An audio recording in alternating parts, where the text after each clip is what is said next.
Hi friends, in today's video we are looking at whether a bonus issue of Infosys shares is possible this year or not. The reason why we are looking at this topic is Infosys has completed its 2 buybacks after the last bonus issue.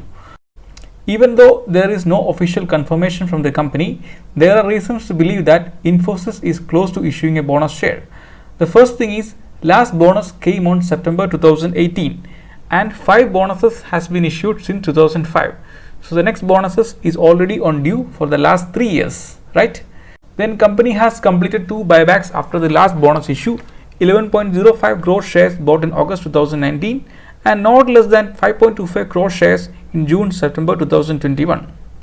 Again, company is running in profit every year and profit is increasing as well. Even though they have missed the annual targets, but still they are running in profits and the profit has increased.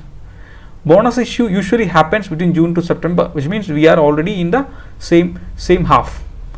Buy and hold at least 4 shares for assuring a bonus share. The best entry price will be close to 1650 or below. So that's all for today. Thank you for watching. Please like, subscribe and support.